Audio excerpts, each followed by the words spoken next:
Hey there, Skeleton Key here, and Merry Christmas Day 2.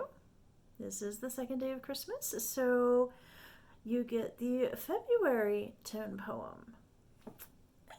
And this is, it's a shorter month. I didn't read nearly as many books, so this is a shorter tone poem.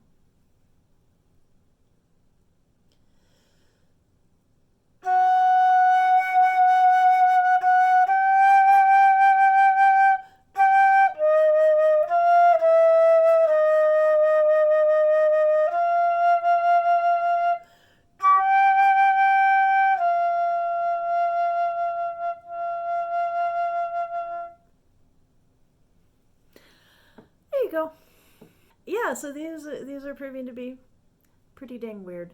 And so now for another look back at earlier in 2021. Hi there. Changed my background a little bit. It's a little more bookish now. So, yeah, this is my music room. But yeah, I needed more bookshelves. So I added a bunch of bookshelves to my music room a while back. So I am reading The Brave by James Burr, and I'm a little ways into it. So our main character, Colin, is getting in trouble at school because he's being bullied, because he has this condition where he has to count the letters in everything anybody says to him. Then he has to announce this number, and of course, bully's gonna bully. They've figured out how to make his life hell, and he tries to stand up for himself, and he gets in trouble, and then his dad decides to ship him off to his mother, and I'm at this point we're learning a little bit more about the backstory of his dad and his mom, and he doesn't even know his mom, so he's anxious about that. So of course this is going to be stressful. But I did want to see if I could show you something that's really cool about the cover. Yeah, there, you can kind of see how, like right there, that little flash of light, that's a 3, that's a 5. The whole cover, the spine, the end note, or not the end notes, the flaps on the dust jacket, back cover. It's all these almost invisible numbers, but it's a 3 and Brave is a 5.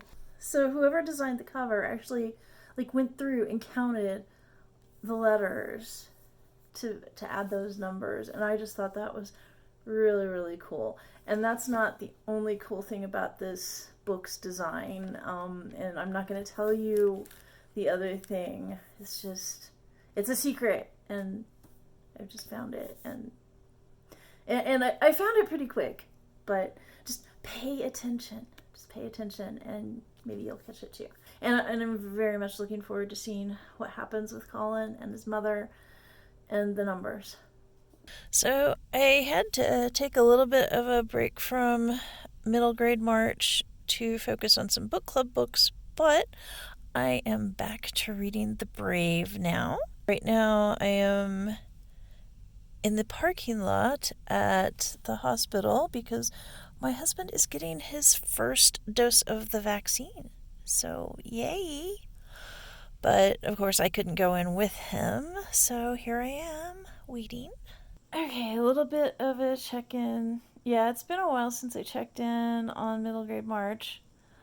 I've been very highly distracted. I had been planning to do a separate video for each book I finished in middle grade March, but yeah, that's not really going to happen. And I don't think I'm going to get through all of the books that I picked out from middle grade March. I'm going to do some doubling and tripling up. I am still reading The Brave, So yeah, at this point he's in Minnesota, and he's met his mom and his grandmother, and so things are getting interesting. I am still hoping to get that one finished by the end of the month. Okay, so Lilani of the Distant Sea. I have started that one 3 times now. I don't know what. As far as I can tell, there's nothing like wrong with it. I think the writing seems good and everything. The story is just not grabbing me. I don't know why.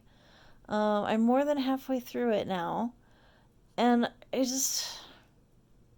I find my mind, I'm listening to it on audiobook from Hoopla, and I just find my mind just kind of wandering, and I have to back up and listen to stuff again, and I don't know why. And I think there's sort of a bigger issue going on here that I can't figure out, and it's an issue. It's a me issue.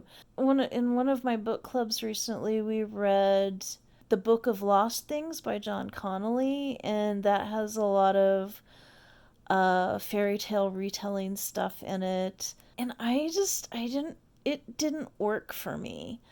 It was okay, I guess, but I'm probably going to give it like a 2-star review, even though the writing was overall pretty good. We were kind of talking about it because a lot of people in the book club really liked it, and some of us were kind of more lukewarm on it. And I said, well, I didn't really grow up reading fairy tales. I've never been a fairy tale person, so maybe that's why. But then I turned right around, and for a different book club, I read Dealing with Dragons. And that's very much a retelling, a fantasy story, a princess and a dragon, and, well, a bunch of dragons.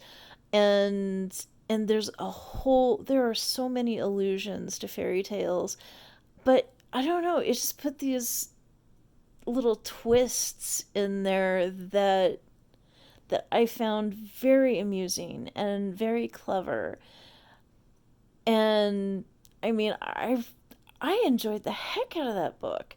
And then we get to this book, that Lilani of the Distant Sea, that it's not really a retelling of fairy tales, but it involves a lot of folklore. Folklore stuff is super hit or miss. And like The Bear and the Nightingale, I mean, everyone loves that, right? And I was just like, yeah, it was pretty writing, but I have no idea what happened. I couldn't tell you the first thing about what happened in that book. At the same time, Spinning Silver, which a lot of people who love The Bear and the Nightingale love Spinning Silver, and vice versa.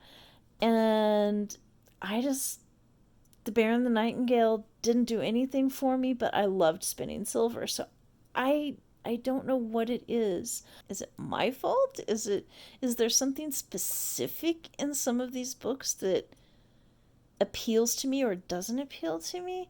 I haven't really figured out the pattern. And Book of Lost Things, I don't know if it counts for middle grade March, because and that's another thing with that book, is I couldn't figure out what its audience actually was. It felt sort of like it was aimed at adults, but not any adults I know exactly. But so much of the writing seemed geared for a middle grade audience. And it was like it was trying to be, do the whole morality, moral of the story thing for a younger audience, but so much of the writing seemed aimed at a much older audience. So I found that one just very confusing. So maybe that counts for middle grade March, maybe it doesn't. I don't know. Let's see. I did read Song for a Whale. I was beginning to think that I wouldn't get that one in time. I borrowed that on Libby from the library, and at first they were telling me it had like an 18-week estimate for when I would get it, and I was like, maybe I should start looking for a different book with a silhouette on the cover. But I did get it, and I pretty much zipped right through it. I had to set it aside now and then to read something else for a book club, but then once I got a nice little stretch of time, and I just zipped right through it, and I really enjoyed that.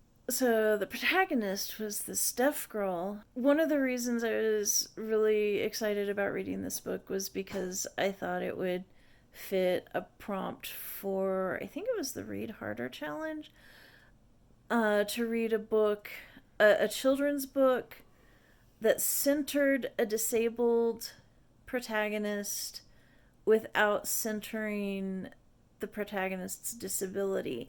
And I think this book did a really good job of that.